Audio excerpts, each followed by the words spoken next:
Sorry, I got my shirt on. Okay, well. There it is. Let's do it. Cancel. I gotta start that again. Welcome to Dallas Cowboys Take. Ryu.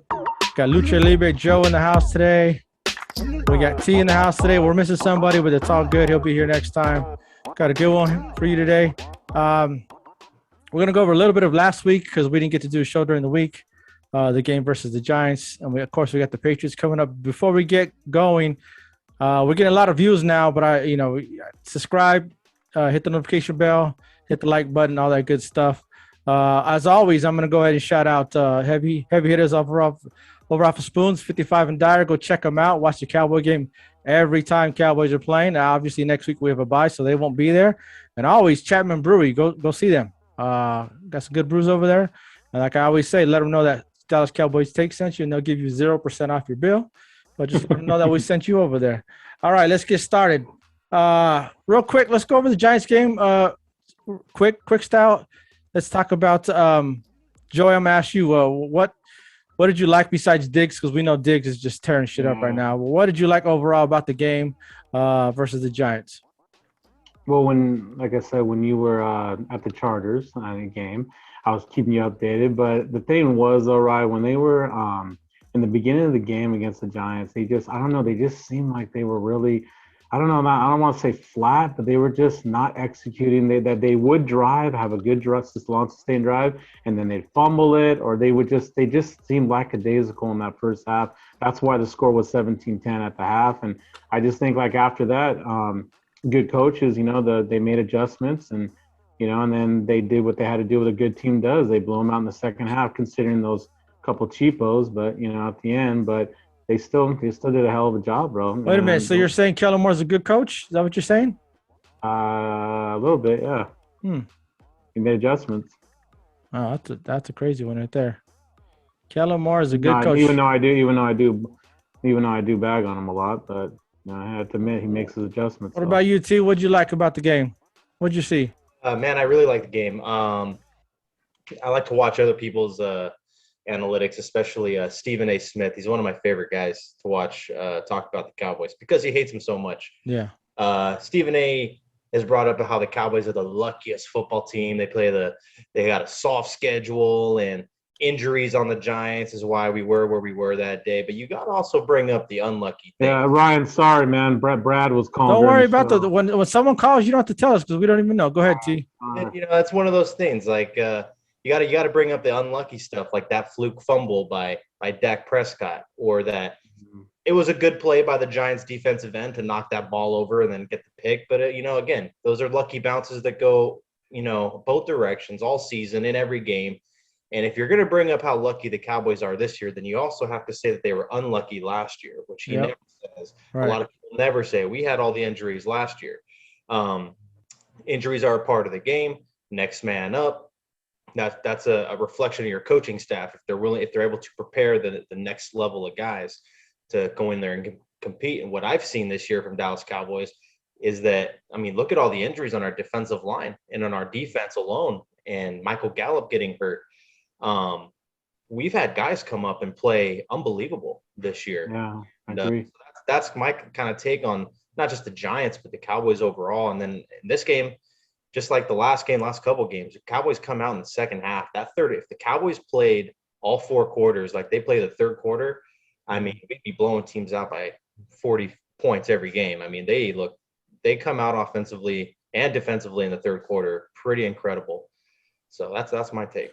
I'm gonna piggyback off a little bit what you said about like Stephen A. And I heard Stephen A. We all know he's just a hater of the Cowboys. Doesn't matter what they do, it's always he's gonna find something they did wrong or whatnot. I will give him a little bit of props because he is putting us in that top 5, top 10 category right now. But you're right, he always does. He talks shit all the time. And what they do bring up is, yeah, the Giants. You beat the Giants, but they're the Giants, and they had a lot of injuries. And I'm always like, well. We had Gallup out, Collins out, Neville Gallimore out, Lawrence out, our starting safety Wilson out, but nobody talks about that. Like, we have a lot of people out as well.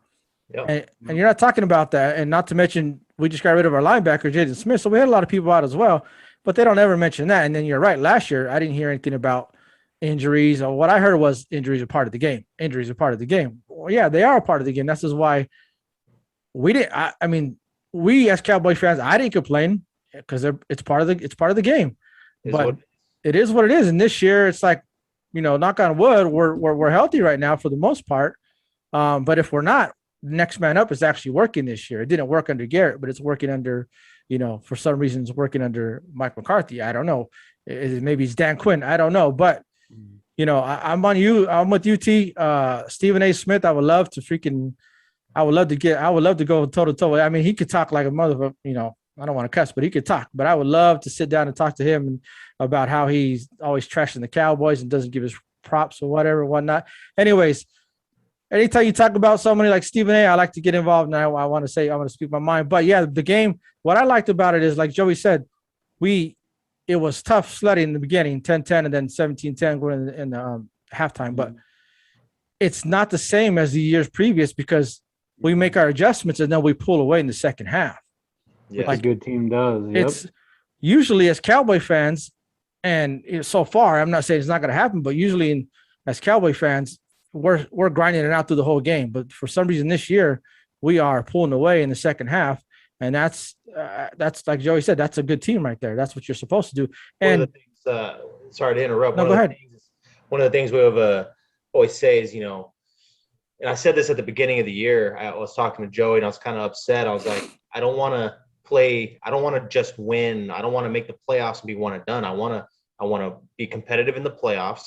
I want to beat some good teams. And then when we play bad teams, I want to beat them by 20, 30 points. Right. It's like the good teams beat the bad teams by 20, 30 points. And so far, the last two games, that's what we've done. So right. Now you're going to have a bad team that we're just not going to play well, and we might beat them by 3 points or whatever. But, a W is a W. And, you can only play who's in front of your schedule, but I don't hear these people saying the same thing about the Bucks. I think they have the easiest schedule in the NFL, our top 3 easiest schedules in the NFL, but they don't talk about them, but Cowboys, they have a ham-nagger schedule, and this is why they're winning.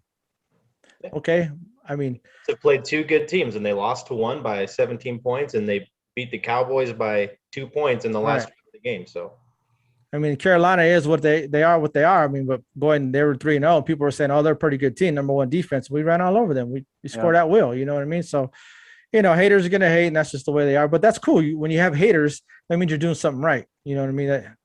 Cowboys are a polarizing team. You love them, you hate them. There's no in between. So, that's the way it is. But I did like how we came in the second half, and we said this is not the previous years. Something's different this year, and we ended up putting it away. You know what I liked too, Ryan, was how they got more. I know you watched it, like you recorded it. Did you notice how they got more of CD more involved this time? Well, that's what you got to do. They did get him a lot more involved this time. Yeah, you have to get CD more involved. And that pass to CD, that bomb, that was a perfect pass. But that pass was perfect. But the pass to Mari Cooper between 2 defenders, people don't realize how hard that pass is. It's a timing pass. It's a timing pass, and he has to fit in that window. So I think that pass was actually better than the one that went to CeeDee Lamb for touchdown. That was a harder throw right there. I agree. You got to give Dak. I mean, Dak's. I mean, he's in the MVP candidate. He's in the hunt. He's in the hunt right now. So he's doing really well. But you know why he's doing so well? Because the running game is doing so well. You're not going to have a good passing game without a good running game. So that's what's going on right now. And Dak's he's feeding off that, and he's doing really well. Yeah, even that one interception that he threw, the tip ball, the defense jumped up, knocked it up. That's actually more Tyron Smith's fault, because when you're on a 4th and 1 play, you're planning on throwing a quick short pass. Mm-hmm. Zeke was wide open, and he catches that ball. It's a first down, and Tyron Smith's got to get that defender's hands down. He's got to go punch him in the stomach, figuratively speaking, and force him to put his hands down. But he let that DN kind of back up, read the play, and get his hand up. So that one I was actually on Tyron Smith, in my opinion. Yeah. And speaking of 4th and 1, isn't McCarthy being more aggressive this year? I mean, he's just 4th and 1. He's well, it's our offense. Our offense is very good this year. Yeah, I agree. It's crazy. It's a confidence thing. 200 yards in 4 straight games. If we're 3rd and 1, 3rd and 2 in close to midfield or on their side of the midfield, you look for us to go for it. If it's 3rd and 1, 4th and 1, it's a good chance we're going to go for it. Anything on the 50-yard line plus, we're 4-down territory. Yep, that's awesome. And then I want to get to Kellen Moore. We keep giving them props every week. They keep going and being a Cowboy fan, and I'm just waiting to be like, Kellen Moore didn't do very well this week, and it hasn't happened yet. That one play that play that he faked the option to Zeke, and then Zeke went back out to the flats and he threw it to him wide open. He put that play in last week. He just put it in. So, he's doing really well. And that play was, can you run that play again? It's going to be tough to run that play again. I don't think you're going to be able to run it for another few weeks, but that play was awesome. I mean, he walked in. So props to Kellen Moore, props to Mike McCarthy and Dan Quinn, and everybody's playing really well right now. Hey, Ryan, before you go on, I was hearing some rumors though about Kellen Moore, man. I think he's rumored to be the next Raider coach. What do you think of that? I think Jerry's going to let it happen or no? What's so crazy is that last year I would have said go. You're going to go to college ball, go. I'm not a Kellen Moore fan. This year I'm like, I hope he doesn't go, because when you change offenses the next year, that doesn't, it's hard to get it used to. They have to get inclined to that offense. So if Dak and Zeke, everybody has to learn a new offense next year, it's going to take some time. So let me ask you this though. What if that did happen, where the Raiders did offer him, and then Jerry had a decision to either get rid of McCarthy to sign Kellen Moore to be the head coach, just so he'll stay, or either pay him more than what the Raiders would pay him? I would say you just try to pay him more, because just because you're a good OC doesn't mean, or DC doesn't mean you're going to be a head coach. Just because you're a good player doesn't mean you're going to be a head coach. Like Magic Johnson, great player, Hall of Famer, one of the best ever. He tried to coach. He sucked. You know what I mean? Just because you're good at one thing doesn't mean you're good at another. I don't know if he'll be a good head coach. I'm not sure. Hopefully, Kellen Moore, Jerry and Jared can offer him some money, because it doesn't go against the cap. So I hopefully he get him to stay. And that's crazy that I'm actually saying that right now. Like, I want Kellen Moore to stay. That old phrase, that old matter, let's say those who can't do teach. Right. So a lot of times, you get the players who maybe aren't as good at playing, but they can. Would you get rid of McCarthy if you knew Kellen was going to leave the Raiders, and then you had to keep the chemistry going with Dak and Moore? Would you keep Moore on as head coach if you had to do it? And we saw that with Jason Garrett too. Yeah, we did. Being an offensive coordinator to a head coach is, offensive coordinator, obviously, or defensive coordinator, your focus is on one group of people. Mm-hmm. Head coaching, you gotta handle the press more. You gotta handle all the players, cuts. You're dealing with the owners and the GM more. It's a lot more of the administrative stuff. It's just a whole different ball game. I think last year we saw Mike McCarthy had some hand in the play calling, and that's why we're seeing this like more broader play calling this year, because I think it's much more in Kellen Moore's hands, and they've kind of given him the reins, basically. Like, all right, the offense is yours finally. And Mike McCarthy's making the decisions on the fourth downs, whether to kick or punt, whether to go for it or not. But I think the aggression's there, and Kellen Moore is coaching rather with a whole lot of freedom, and I think that's what we're seeing. Yeah, I think you're right, because if you look at the good teams, most of the good teams in the league, you have a head coach that's not offensive coordinator or defensive coordinator, like Andy Reid. He's not calling the offensive plays. It's Eric Bieniemy. The only one I think is Sean McVay. He's calling the offensive play calls. But Bill Belichick, he's not calling the defensive plays or offensive plays, you know what I mean? So most of these upper echelon teams have a head coach that's not either offense or defensive coordinator, and they're able to concentrate on other things. So I think you hit the nail right on the head. It's because when McCarthy was coming here, we thought, okay, he's offensive-minded coach. He's going to call the plays. It didn't happen. Last year, like you said, he did call some of them, but you gave Kellen Moore, okay, you're the OC. I'm not going to interfere with what you're doing. I'll make the call on fourth downs, and it's paying dividend. It's paying off right now. So, I guess that's the way to go. But I want to get into the Patriots now. I'm going to ask you first, T. What Patriots, and we'll get into this a little bit, but Patriots, it's not a gimme. It's not a gimme. As you know, when they played the Bucks, Brady didn't throw for one touchdown on that team. They confused them. They were sending people. They were disguising their blitzes, disguising their packages. What either offense or defense? What in your opinion? What do we have to do to beat this team? Offensively, we just have to keep doing what we're doing. We need to go out and take over the line of scrimmage like we have been, and that's the run game. the Patriots have a pretty good rookie defensive end. His name escapes me, but he's knocking some heads right now. And Bill Belichick's a defensive mastermind. He's going to have that defense. Our offense is going to be scouted really well. Right.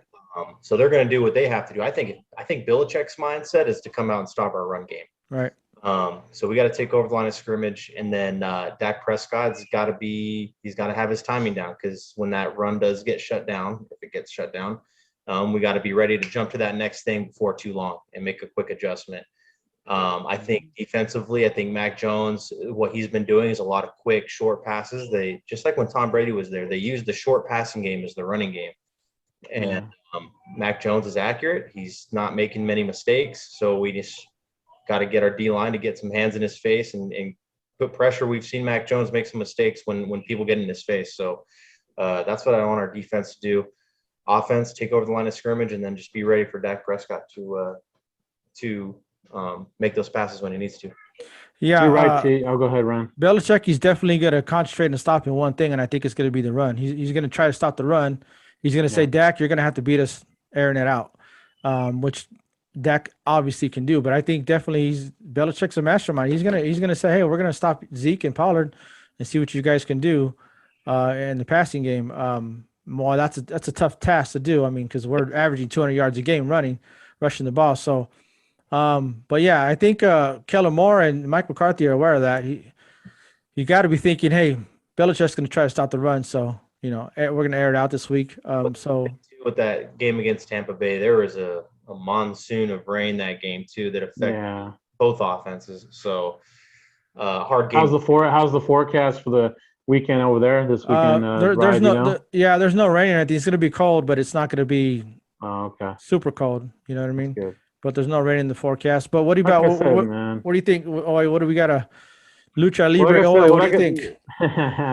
Like I said, what Tia had to say, dude, is like, I'm with him on the running game, man. That's number one thing. I think we just control that line of scrimmage and we get the running game going, then it's going to be like, then Belichick's going to be like, well, fuck, man, we can't stop the run. What the hell am I supposed to do? Like, because he's going to get frustrated if we keep running the ball all over him. And he's like, oh, fuck, what am I going to do now? And then that's when we're dangerous, because then he's going to have to play mind games with Kellen Moore. And then, like, Kellen Moore could just do whatever he damn wants once we get that running game going. Because if they don't stop the run, it's gonna be a blowout. If they do stop the run, then it's gonna be a very, very close game if they can stop our run. But I still think we can pull it out with our passing game, because it showed that Brady. I mean, I know he had a bad game, but other teams have been able to pass on them and everything, and we're just as potent as other teams are. So their defense is top 10 in like pretty much every category. So it's gonna be a tough one. I don't think it's gonna be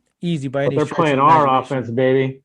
Yeah, I get it, but it's over there at Belichick. I'm not saying we're not gonna score, but you know what I mean. I hope it's one of those where like we blow them out again. If I may, their defense is top 10, the Patriots, but they've played Washington, Philadelphia, New York Giants, the Miami Dolphins, the New York Jets, the New Orleans Saints, and then they played Tampa Bay in a monsoon. So not the best offenses. They haven't seen an offense like ours this year. It's a good point. Good point. That's different. That's a good point. I think Mac Jones. I think. You love Mac, just like I like Mac. I think Mac Jones is going to be a star in this league. Not yet, but I think he's going to be a star in this league. I think he's going to be the best rookie QB that came out this year, as me and T and Ernie have argued about, but we'll see. But I think the OC McDaniels is going to, like T said, he's going to use the short passing game as a running game. So you're going to see a lot of bubble screens, little three-step back. That's what's going to happen. And then what they're going to do is they're going to hit us with the slug and go, because someone like Trayvon Diggs, he jumps on every route pretty much. So like, again, don't be surprised if we get beat deep, because if we do an out or a pump fake or a sluggo, and that's what's going to happen. But it could be another game for Diggs though too. You never know. It could be, but I don't want to doubt the guy, but I can't see him getting another INT, because are you really going to throw his way? I mean, and he's dealing with some injury right now, but he's playing. But Yeah. I don't. Okay, let's get your thought. T. Do you think that Diggs will get another interception this week? It'll be tough. This week, It'll be tough, huh? man, that's tough to say this week. I think they're gonna not necessarily stay away from him, but like you said, they're gonna use a short, precise, methodical passing game. I don't think they're gonna take too many shots. Trayvon Diggs is what I've seen him, and I've seen some announcers hit on it too. Is he's a bait style cornerback, meaning he kind of lays off and he's baiting the quarterbacks to throw it to his receiver. He's given up 19 completed passes this year. I'm sorry, I forget the stat. He's ranked 19th in completions allowed this year. The reason he might allow more completions is because, like you said, he's baiting the quarterback. He wants the quarterback to throw it to his receiver, and that's how he gets his interceptions because he has more opportunities. Fast. He's very explosive to the ball. He's got really good ball skills. So he was a wide receiver. So I think he can most definitely get another interception. Hopefully trick Mac Jones into thinking that whatever receiver he's covering is open, and then he jumps the route. And he knows Mac pretty well too. You know, but T, do you think you think you have to make a decision? You think he's going to get one or no? I'm going to go with yes. I think I'm going to go with okay. Until he doesn't get one, until he doesn't get an interception, then I'll start to think. But like I said, I think they're not necessarily stay away from him, but they're going to limit the routes that the receivers run and that the quarterback throws so that he can't get the pick. But Mac Jones he's a prideful, egotistical young rookie. He's going to try to take a shot at Diggs. He's a competitor. And those guys, and you know that they went on one-on-one and practice a lot. T, you know that. I think it's going to be a lot of dinks and dunks. Going to be check down Charlie a lot, and then McDaniel's going to be like, "All right, boom, we're doing a pump fake. We're going deep." I can see McDaniel's telling Mac Jones not to throw it towards Diggs, and Mac Jones being like, "Nah, I'm going to do it anyway." So, So what do you think? Oh, you think Lucha Libre? Oh, you think that Diggs is going to get a pick? I'm going to go with yes on T. Yeah, I think he gets another one. Okay. I think he gets another one, bro.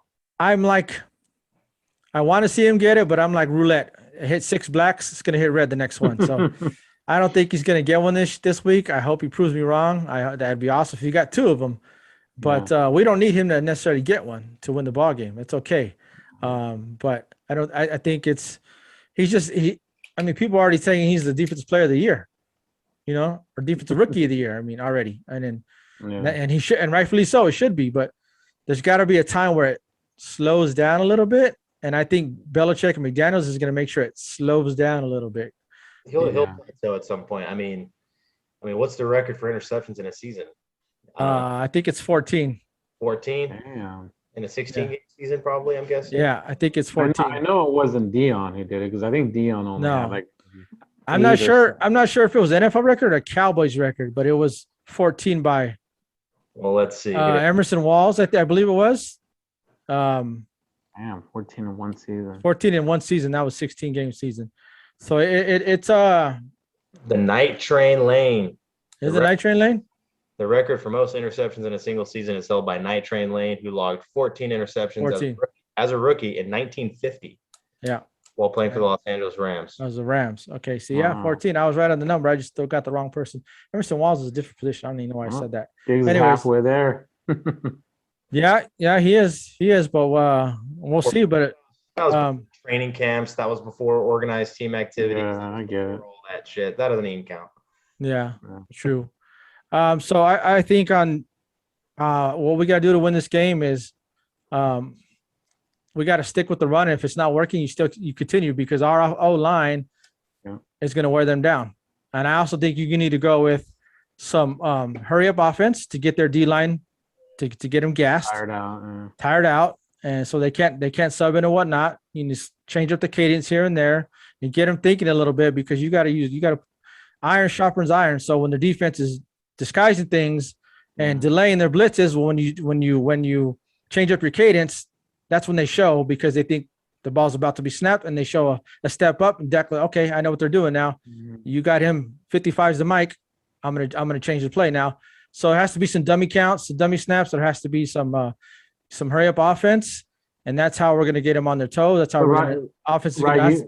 Yeah, go ahead. Right. You still think they should do it no matter what? Like even like you always say, I mean, you're on the phone together. Like Oh yeah, I don't care if they get 1 or 2 yards every fucking play. Just keep running the ball, keep them honest every time. You got to keep running. You can't. What I'm saying is you can't abandon it so quick because it sets up the play action.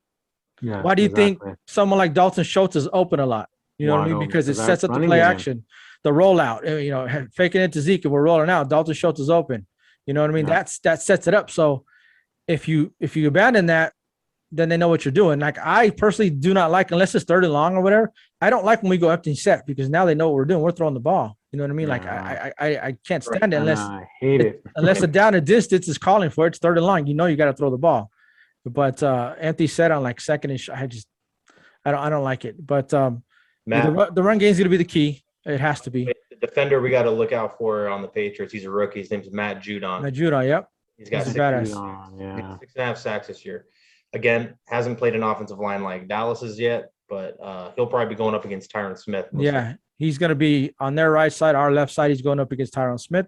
As we know, Tyron, he's playing. He's dealing with some kind of injury. I think it's. Oh yeah, I was going to tell you about that, Ryan. Yeah. They took an MRI, just a precautionary, but they said he's good to go. But they're just going to keep doing it just as a precaution to see if they're monitoring that neck a little bit because you know what happened last year. So, but they said he's good to go to play and everything. What I heard. Well, the good thing is next week we have a bye, so if him and anybody else like Diggs having minor injuries can make it through this week, you got additional 2 weeks to get better. So the bye might be coming out the right time for us. And then Leo Collins will be back. And I wanted to speak on that real quick. I know we've been going through chats and saying, what do you do when Leo Collins comes back? So, T, what do you do when Leo Collins comes back? What do you want to do? I put him back in his starting role. I brought up in that chat, like, how do we make our offensive line as strong as possible, have the 5 strongest offensive linemen starting at the same time? And I brought up maybe moving Steele over to left guard for Connor Williams or Lyle Collins over to left guard. That's not something that you would just do immediately. That's something that would take a few weeks, maybe a week or 2, 3. We have a bye week coming up. Putting them there in practice with the ones and seeing how they do, seeing how they play. Obviously, the weaker part of our, not just our offensive line, but our team in general is our left guard and center combination there. Now, center is a harder position to move to because you have to have somebody who can consistently snap the ball. So even if Biotis isn't blocking as well, if other guys can't snap the ball consistently, then you got to keep Biotis there. That's the most important part of the play, basically. But if we can strengthen that left guard position, why not give it a shot? Why not see how Lyle Collins does at left guard? If Steele has proven himself as a right tackle, which I believe he has, T, didn't Collins in the beginning when we first got him, didn't he start at guard a little bit when he came in as a rookie? I have this feeling he did play guard. My recollection, he's been a right tackle since he came in. He's never played guard. He's always been right tackle. He's never played guard, not even his rookie year for the Cowboys at all. A little bit. Tackle and then transitioned to right tackle when he came to the Cowboys. You might be thinking about somebody like Chaz Green. You maybe you're thinking about him or something, but I don't remember Collins ever. You don't ever play him guard, huh? We never tried him at guard at all. No, never. Damn, I thought we did. But when we were going through our chat, I mean, Leo Collins never played guard, but I thought about it. I'm like, hey, let's, if he practices there, get him involved, and maybe in a few weeks he can learn it, and maybe we could throw him in there. You know what I mean? It's not something you could do right away, obviously, but let's say he gets some reps in practice, and then all of a sudden in week 9 or 10, week 10, he's ready to. Week 11, he's ready to. I can do this. What about Steele? Has Steele ever played guard before in college or anything like that? You know what? I have to look that up. I'm not sure. What about you, T? Do you know that, T? I don't know off the top of my head. But okay. Not everybody can do guard and tackle. You're not everybody's you're not Zach. Right? You're not Zach, dude, you know what I mean? And that was my position on Connor Williams, is that he was a tackle. Yeah, he was. Yeah. So he could be a backup tackle for us if we needed him to. Yeah. So do you agree, Oy? Do you think we should keep Leo Collins at starting and then Steele coming off the bench? Or I think we should do that. That's the best way. Yeah, I just think so. Yeah, Collins, he's unbelievable, man, when he's healthy and he's in there. Dude, he's better than Steele. I hate to say it. Steele's been playing awesome for us lately, but at least we know if Collins goes down, man, we got a solid right tackle that can step in. And same with McGovern, too. If Zach gets hurt again, Fuck McGovern. We can put McGovern right there at guard right away, and he can do the job too. It's a good problem to have. You know what I mean? We got a good backup there. We didn't know that, but now we do. Let's get some rumors about some trades or whatnot. I want to see your guys' thoughts on this. There's a rumor about the corner from Denver. I think it's Fuller. Possible trade with him, and there's another rumor. Pittsburgh with Hayden. Yeah. Would you guys, T, would you like either one of those guys? The name Hayden definitely rings some bells in my head. I kind of want to see what when's the trade deadline? November 2nd or 3rd, I believe. Yeah, a couple weeks. Yeah, I mean, I'd like to see like guys like Kelvin Joseph, our rookie, get in there and see what he's capable of. With Trayvon Diggs playing like he is, quarterbacks are going to start throwing away from him, which should make things beneficial for guys like Anthony Brown, Jordan Lewis, Kelvin Joseph when he gets in there. Do we need them? No. Would they help? Yeah, probably. But like, what are we planning? Is this a 1-year thing just to help us make that Super Bowl jump? Or, are we planning on keeping these guys for a couple of years and taking up a spot and taking up reps? Right. I mean, it depends on what we got to give up. Like if you're going to give up a 6-rounder, I don't mind that. You know what I mean? Even if it's just for a rental for this year, you can get Hayden for a 6-rounder. Okay, do it. You know what I mean? So, just like what's his name? They gave up a 6-rounder for for the Patriots corner. Was it Gilmore? They gave up a 6-rounder. We could have did that. Man. We could have done that. We could have did that. You know what I mean? So if they got a 6-rounder for him, then Hayden's not going to demand more. His trade value isn't more than the 6-rounder. You know what I mean? Yeah. So I mean, if that's possible. That's possible. I wouldn't mind doing it. And Fuller, he's not as good as Hayden, but if they did that as well, I wouldn't mind that. I wouldn't mind that either. What about Trey Flowers? T. Trey Flowers already got picked up. He already got picked up, man. Who picked him up? I didn't even hear it. I can't remember now, but he got picked up. I think was it the Bears? I can't remember, but somebody picked him up already. He's gone. Yeah. He gone. He gone. I like the squad we got right now.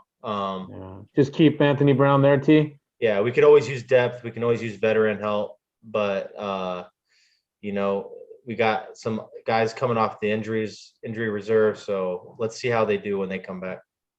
Yeah, I agree with you. All right, now before we end this, the all important prediction time. I'm going to go with you, Oi. Lucha Libre, Oi. What is your prediction for the game on Sunday starting at 1:25 Pacific Standard Time? What is your prediction? Cowboys win 28-17. All right. T, what is your prediction? Well, first, I want to say how close I was on my last. You were real close. You were real close. I said 41-20. The final was 44-20. I just wanted to get that out there. Yeah, every time you're close, just keep pointing it out, dude. I get it. This week, I think we're going to see a little bit more defense from our opponent. We're going to be on the road. We're going to be outdoors. I'm going to say 31-17 Dallas. Wow, still double digits. All right. Braggadocious T. He was there. He might be right again, but I'm going to go with this, guys, and you're not going to like it. Oh, damn it. Let me see my baby real quick. Cowboys are going to win. However, it's going to be a dog fight. I'm telling you right now, it's going to be a dog fight. My prediction is we rush for about 145 yards total. It's not going to be close to 200. There's T's baby. Yeah. Cowboy fan, future Cowboy fan, or not even future Cowboy fan right now. We're going to rush for about 145 yards. Dak's going to throw for about 305, and we're going to win 24-20. Yeah. That's a close one. That's a close one, dude. I'm telling you, it's a close one, but it's going to be 24-20. I could see that. Yeah, it's going to be. And then we'll brag about who was closest. We'll brag about who's closest. T said 31-17. I said 24-20. Joey said 28-17, correct? 28-17. Yeah. Okay, so we'll brag about who was closest. Ernie doesn't get no say-so in this because he's never available, so screw that guy. All right? So it's just us here. Dallas Cowboys take. Lucha Libre Oi. T. Yeah. And then next week, we're going to talk about it. We have a bye week next week, so we'll be able to, spend some time on what we're going to – our next opponent, which is – who's our next opponent after the Patriots? We got a bye week, and then we got who's after New England? I can't even remember. Damn it. Oh, I'll look at you guys right here in just a hot second. Oh, wait. We got the bye week, then we got the Vikings. We got Minnesota, which is they got a good defense. In Minnesota, they got a good defense. We'll talk about that. But until next week, we're gonna gather again. I'll probably have Sean on here, and then us four will gather again. We'll do it all over again with Dallas Cowboys Take. Go boys, and we're out.